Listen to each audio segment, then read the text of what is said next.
राम बंधुओं, ज्योतिर्लोक में आपका फिर से हार्दिक स्वागत है। आज इस वीडियो में हम चर्चा करेंगे वेदी के विषय पर। प्रायः देखा जाता है कि जहाँ कहीं पूजा अनुष्ठान हो रहे हैं तो पूरे के पूरे पूजा स्थल को विभिन्न प्रकार के मंडल बनाकर, वेदियाँ बनाकर सजा दिया जाता है और देखने में बहुत सुंदर लगता है। इसमें कोई दो मत नहीं है कि देखने में सुंदर नहीं लगता है। अब उसकी पूजा क्या होती है, कैसे होती है, या होती भी है अथवा नहीं होती है, ये अलग विषय है। तंत्र से कुछ भी कहकर पूजा कर लेना अलग बात है। तो चर्चा हम इस विषय की करने जा रहे हैं कि कहाँ किस वेदी की आवश्यकता होती है, किस मंडल की आवश्यकता कहाँ होती है और कहाँ अनावश्यक है। आवश्यक होता है अथवा नहीं होता है, अनावश्यक क्या होता है, इसको समझने का प्रयास करेंगे, जिससे कि कर्मकांड जो सीखने वाले हैं उनको इसकी वास्तविकता का ज्ञान रहे, वास्तविकता ज्ञात रहे और वो भ्रम में न रहे। जो नए नए कर्मकांडी बनने वाले हैं, बनेंगे, उनको इस प्रकार का भ्रम ना रहे कि हम कहीं किसी पूजा पाठ में जा रहे हैं तो हमें इतने मंडल, इतनी वेदियां हर हाल में बनानी ही बनानी चाहिए। आगे बढ़ने से पहले यदि पहली बार आए हैं तो चैनल को सब्सक्राइब कर लीजिए और वीडियो चर्चा यदि पसंद आए तो लाइक करके अधिकतम मित्रों के साथ साझा भी करते रहिए।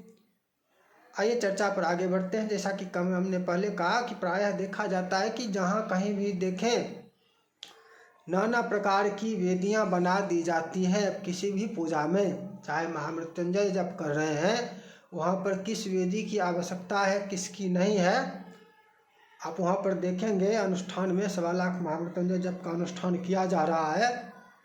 5 दिन 7 दिन जितने दिन का हो, तो विभिन्न प्रकार के षोडश मातृका मंडल, सप्तघृत मातृका मंडल, चतुर्लिंगत्व भद्र मंडल, नवग्रह मंडल, इतने तो बनते ही बनते हैं। इसके अतिरिक्त और भी बहुत सारे मंडल बनाए जा सकते हैं, इतने तो बनते ही बनते हैं। इसी प्रकार से नवरात्रा में भी बहुत जगह आप देखते होंगे अनेक प्रकार के मंडल बना दिए जाते हैं। तो इसको समझना बहुत आवश्यक है कि कहाँ किस मंडल की आवश्यकता होती है, कहाँ पर नहीं। सबसे पहली बात जो है वो यह है कि जब आप किसी भी मंडल का निर्माण करें, कोई भी वेदी बनाते हैं तो उसकी पूजा होनी चाहिए। उसकी पूजा का तात्पर्य मंडल के देवताओं की पूजा, न्यूनतम पंचोपचार पूजा होनी चाहिए। जितने भी उस मंडल के देवता हैं सबकी, आप जितने देवताओं की पूजा करने में सक्षम है, समय है आपके पास, उतने मंडल का ही निर्माण करें, उतनी ही वेदियां बनाएं। जैसे षोडश मातृका बना रहे हैं तो उसमें सभी देवियों का पृथक पृथक आवाहन होना चाहिए। सबकी षोडशोपचार पूजा ना हो ना सही, पंचोपचार पूजा करनी ही चाहिए। आप सर्वतोभद्र बना रहे हैं तो सबकी सर्वतोभद्र के जितने भी देवता हैं, 56 हो, 50 हो, 60 हो, सबका आवाहन, स्थापन और पंचोपचार पूजा करें। यदि नहीं कर सकते तो मात्र आसन मात्र के रूप में भी यदि आप कर रहे हैं तो आसन मात्र रहने दें। तब आवाहन विसर्जन तंत्र से करने की क्या आवश्यकता है। यदि आप पूजा नहीं कर सकते हैं मंडल देवता की, तो आपको मंडल वेदी बनाने की आवश्यकता क्या है। तब तो आसन मात्र की भी बात रहती है कि आसन हेतु तो आप अष्टदल का निर्माण भी कर सकते हैं। यदि आसन मात्र का व्यवहार रखा जाए कि आसन हेतु, जैसे भगवान शिव की पूजा कर रहे हैं तो उनके आसन हेतु हम चतुर्लिंग तो भद्र बना लेंगे। भगवान विष्णु की पूजा कर रहे हैं तो उनके आसन के लिए हम सर्वतोभद्र मंडल बना लेंगे। ठीक है। यदि आप आसन समझकर बना रहे हैं कि उस पर स्थापन करना है, वेदी पूजा नहीं करनी है, तो वेदी की आवश्यकता कहाँ है। तब तो आप अष्टदल बनाकर आसन दे सकते हैं, वेदी बनाने की आवश्यकता नहीं है। वेदी बनाते हैं तो वेदी में जो देवता कहे गए हैं, जिनके मंत्र दिए गए हैं, उनका आवाहन, स्थापन, पूजन होना आवश्यक होता है और इसी के अनुसार आपको वेदियाँ बनानी चाहिए। यदि आप वेदी के देवताओं की पूजा नहीं कर सकते हैं, जैसे मान लिया जाए आपके पास आपकी क्षमता 100 लोगों के भोजन कराने की है, तो आप कितने लोगों को निमंत्रण देंगे? 1000 लोगों को निमंत्रण आप देंगे। और यदि आप 1000 लोगों को निमंत्रित कर लेते हैं तो उनको क्या भोजन कराएंगे, कैसे कराएंगे, उनका क्या स्वागत सत्कार करेंगे? नहीं कर सकते। तो आप अपनी क्षमता के अनुसार ही 100 लोगों को भोजन कराने की क्षमता है तो आप प्रयास करेंगे कि हम 50 को ही आमंत्रित करें। 50 को आमंत्रित करने पर कुछ घर के सदस्य भी होंगे, 100 की क्षमता में वो भी जुड़ जाएंगे, उन्हें कुछ कुटुंबी जन भी रहेंगे। 50 अतिरिक्त लोगों को आमंत्रित करेंगे तो आपके 100 पुर जाएंगे। इसका क्या मतलब हुआ कि आप अपनी क्षमता को समझकर ही आयोजन कीजिए, अपनी क्षमता से अधिक का आयोजन नहीं कीजिए। इसी प्रकार जब आप कोई पूजा पाठ करने लगते हैं तो उस समय आपके पास कितना समय होता है, कितना समय किस कर्म में आपको देना है, इसका ध्यान रखना होगा। उसके पश्चात आप कितने काल पूजा में बैठ सकते हैं, इसको भी ध्यान रखना होगा। आप 5 घंटा बैठ सकते हैं अथवा नहीं। यदि बैठ ही नहीं सकते हैं तो आप पूजा क्या करेंगे? यदि आपको तंत्र से, एक मंत्र से गंधाक्षत पुष्पाणि करना है तो उस पूजा को करने की आवश्यकता क्या है? वो तो तब के लिए है जब आपका संपूर्ण पूजन प्रकरण हो गया और पुनः पूजा करने की किसी कारण से आवश्यकता है, पुनः करनी है दूसरे दिन, तीसरे दिन हवन के पश्चात, तो उस समय आप एक बार के लिए विशेष परिस्थिति में तंत्र से गंधाक्षत पुष्पाणि कर सकते हैं। ऐसा तो नहीं कर सकते हैं कि सबकी गंधाक्षत, न्यूनतम पंचोपचार की आवश्यकता होती है, न्यूनतम पंचोपचार की आवश्यकता होती है। तो इस क्षमता को पहले समझना चाहिए कि आपकी क्षमता कितनी है। क्या आप सर्वतोभद्र मंडल देवता का पूजन करने के पश्चात और मंडल के देवताओं की पूजा भी कर सकते हैं?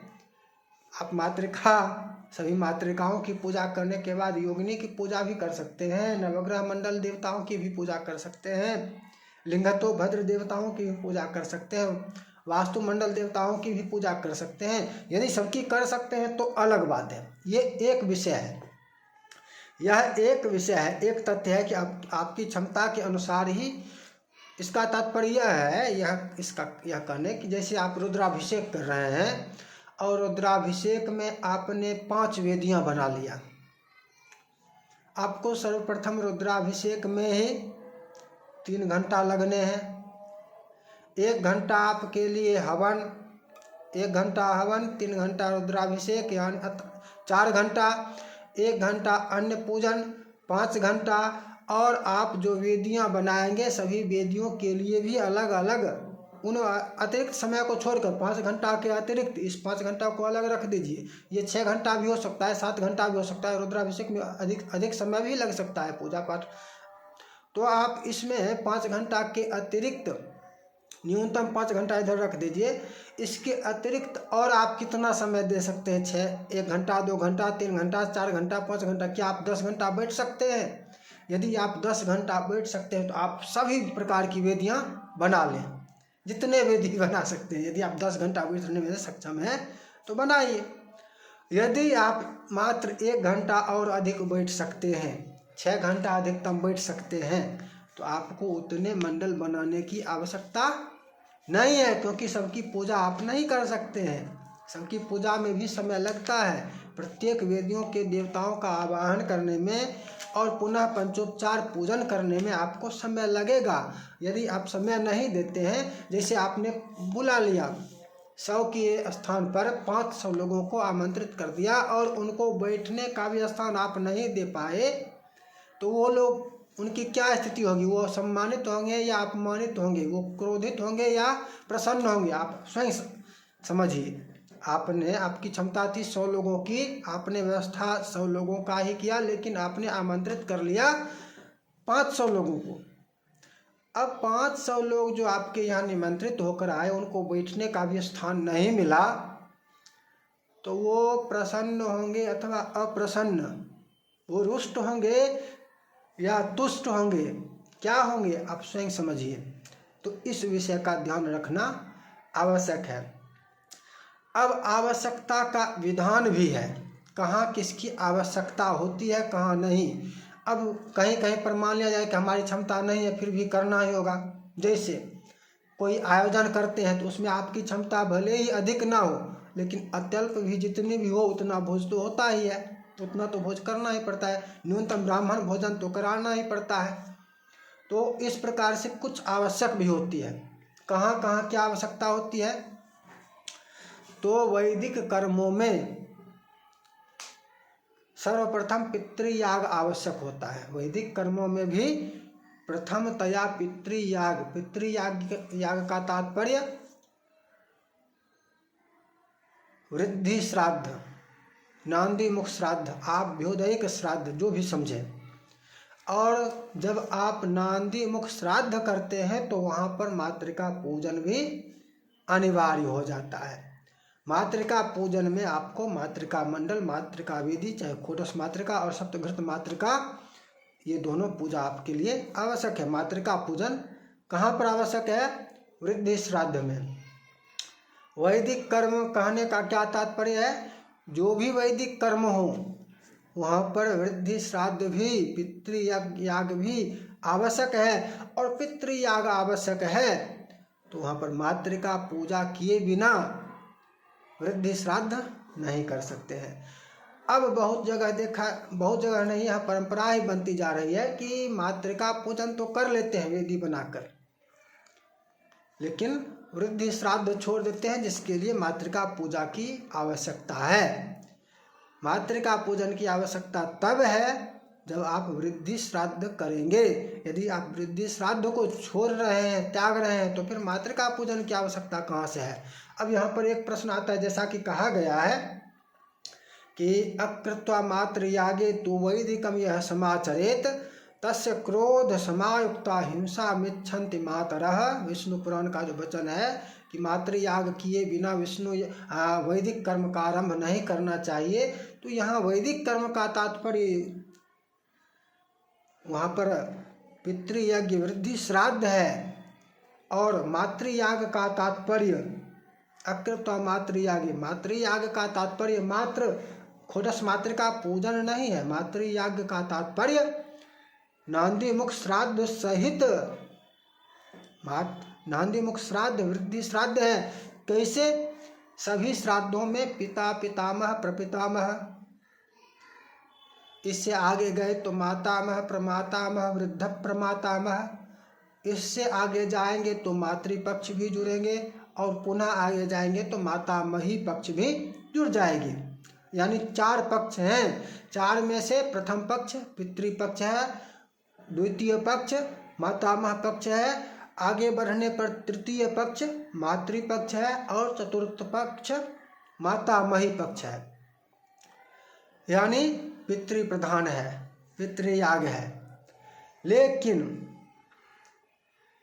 जब वृद्धि श्राद्ध में आते हैं तो यहाँ पर पहले माता पितामही प्रपितामही, इस क्रम से चलता है। इसमें क्रम परिवर्तित हो जाता है, और मातृयाग कहने का तात्पर्य यहाँ पर वृद्धि श्राद्ध सहित मातृका पूजन है। मातृका पूजन सहित वृद्धि श्राद्ध नहीं, मातृका पूजन वृद्धि श्राद्ध का ही अंग है। जैसे मातृका पूजा करेंगे तो उस समय गणपति की पूजा भी होती है, गौरी की भी पूजा होती है। गणेशेनाधिकायता, गणपति तो आ गया, गौरी पद्मा, गौरी प्रथम है, तो गौरी की पूजा भी होती है और गणेश की भी पूजा होती है। तो पुनः उससे पूर्व गणेशांबिका पूजा की क्या आवश्यकता है, उससे पूर्व जो प्रथम गणेशांबिका पूजा करेंगे उसकी क्या आवश्यकता है। गणेशांबिका पूजा तो मातृका पूजा में भी करना है, दोनों का अलग अलग स्थान है।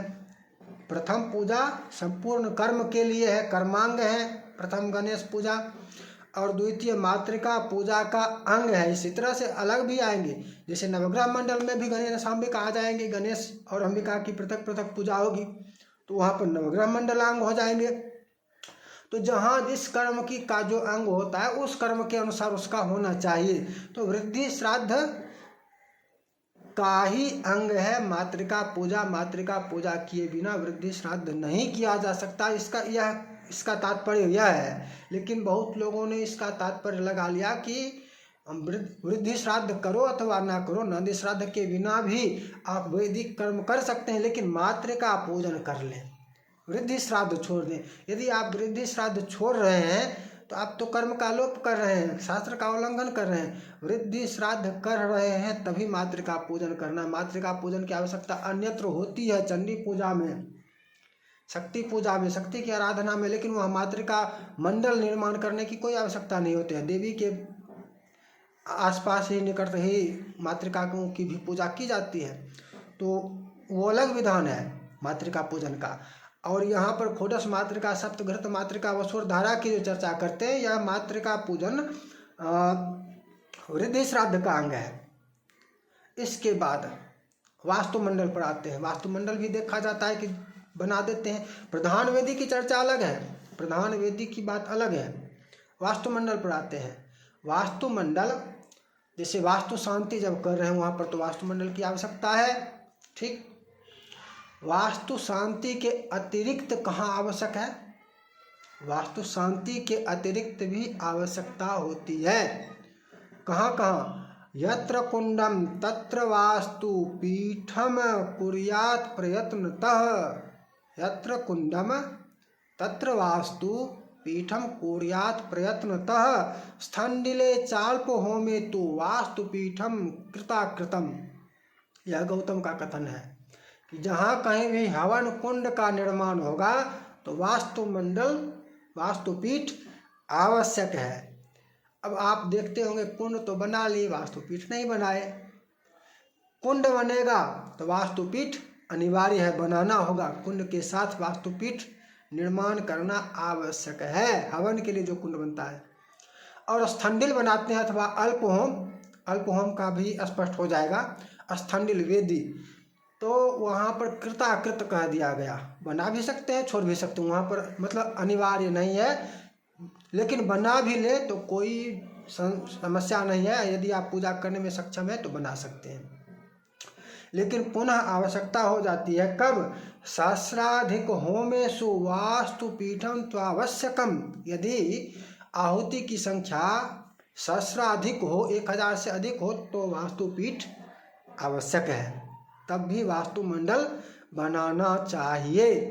वास्तुमंडल की पूजा करना आवश्यक है। लेकिन यही आहुति यदि देव्यर्चने हस्तमात्रम पीठम योगिनी संभवम, यदि देवी की अर्चना, शक्ति की पूजा कर रहे हैं तो वहाँ पर वास्तुपीठ के स्थान पर योगिनी मंडल बनाना होगा। यदि आहुति की कुंड नहीं, आहुति की संख्या यदि अधिक है तो योगिनी मंडल। कुंड बन रहा है तो वास्तुपीठ अनिवार्य है, कुंड बना तो वास्तुपीठ अनिवार्य है। 1000 से अधिक आहुति की संख्या है तो भी वास्तुपीठ अनिवार्य है। लेकिन यदि देवी की पूजा कर रहे हैं तो वहाँ पर योगिनी मंडल का निर्माण किया जाएगा। वास्तुमंडल की आवश्यकता समझ गए? यानी अल्प होम हो अथवा कुंड नहीं बनाए हो तो वास्तुमंडल निर्माण करने की आवश्यकता नहीं होती है। अर्थात उस स्थिति में वास्तुमंडल बनाना चाहिए अथवा नहीं बनाना चाहिए। यदि पूजा कर सकते हैं वास्तु पूजा विधान से तो बनाए, न कर सकते हैं तो न बनाए, आवश्यकता नहीं है। अब प्रथम दिन बना लेते हैं, पूजा एक दिन भी नहीं कर पाते, आवश्यकता कहाँ पर है? यत्र कुंडम तत्र वास्तुपीठम। हवन के समय आवश्यकता है, प्रथम दिन से आवश्यक नहीं है। हवन यदि केवल अंतिम दिन मात्र कर रहे हैं, प्रथम दिन से हवन जैसे यज्ञ में होता है उस तरह से हवन करें तो प्रथम दिन वेदी की आवश्यकता है, वास्तु वेदी की भी। प्रथम दिन यदि कुंड निर्माण नहीं कर रहे हैं, हवन नहीं होना है, तो प्रथम दिन वास्तुमंडल की आवश्यकता नहीं है। जिस दिन हवन होगा, सहस्राधिक आहुति है अथवा कुंड निर्माण कर रहे हैं, उस दिन वास्तुमंडल का निर्माण होगा, उस दिन वास्तु शांति होगी।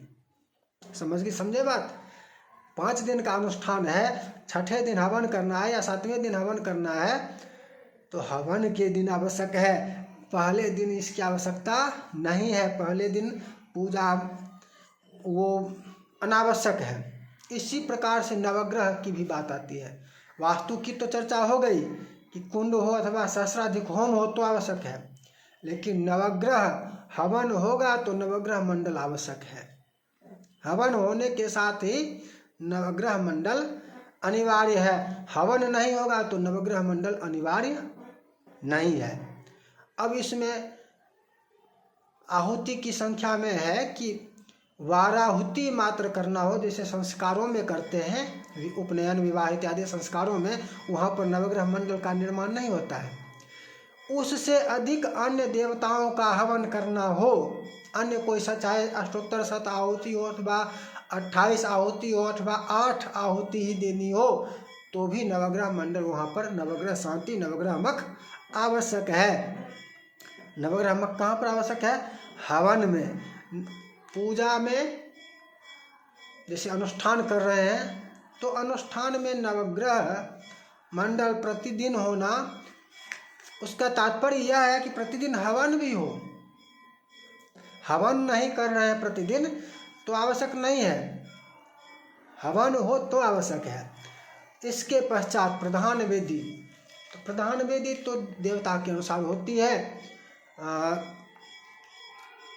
विष्णु पूजा में सर्वतोभद्र मंडल, शिव पूजा में लिंगतोभद्र, शक्ति के लिए गौरी तिलक विशेष है।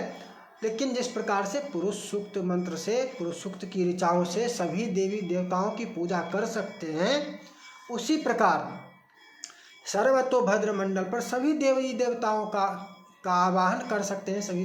लेकिन उस सर्वतोभद्र मंडल देवता की पूजा के पश्चात जो देवी देवता प्रधान देवता हैं उनके आवाहन की चर्चा करें। यानी ये सभी देवी देवताओं की पूजा में सभी प्रकार के अनुष्ठानों में सर्वतोभद्र बनाया जा सकता है। ये प्रधान मंडल हुआ। तो प्रधान मंडल होना एवं अन्य सभी वेदियाँ, इसकी अलग अलग विषय है। इसके बाद क्षेत्रपाल और योगिनी मंडल की तो चर्चा हो गई, क्षेत्रपाल वास्तु की भी चर्चा हो गई, नवग्रह की भी चर्चा हो गई।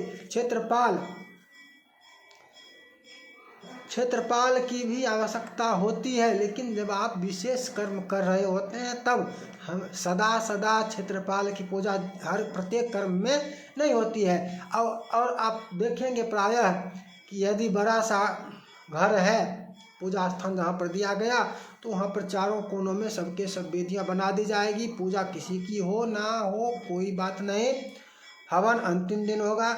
यदि हवन अंतिम दिन होना है तो ये वेदियाँ भी अंतिम दिन ही बनेगी। इसका ध्यान रखें, ये समझें। वेदियों की आवश्यकता कहाँ पर है? अग्नि स्थापन के पश्चात ये वेदियाँ और वेदी देवताओं की पूजा होगी। प्रधान वेदी पूजा के को छोड़कर प्रधान वेदी की पूजा आप प्रतिदिन ऐसे भी कर सकते हैं।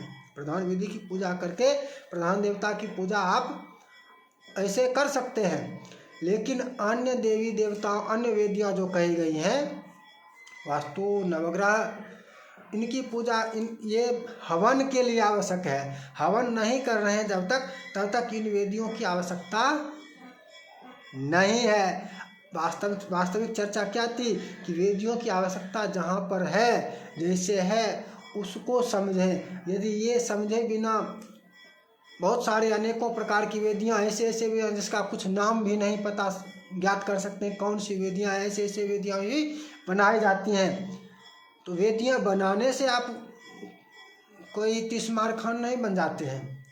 वेदी की पूजा होनी चाहिए। जितनी वेदियाँ बनाते हैं वेदी की पूजा होनी चाहिए। जैसे निमंत्रण हजारों लोगों को देने से कोई बड़ा तीर नहीं मार लेंगे। जितने ही लोगों को निमंत्रित किए उनको भरपेट भोजन कराना आवश्यक होता है, उनका स्वागत सत्कार आवश्यक होता है। उसी प्रकार से उतनी ही वेदियाँ बनानी चाहिए जितने की पूजा न्यूनतम पंचोपचार, वेदी देवताओं की पंचोपचार से अधिक पूजा संभव ही नहीं होती है, लेकिन पंचोपचार न्यूनतम सभी देवी देवताओं की करें और जितने की कर सके उतने ही वेदियां बनाएं। फिर मिलेंगे नई चर्चा के साथ। जय जय श्री राधे।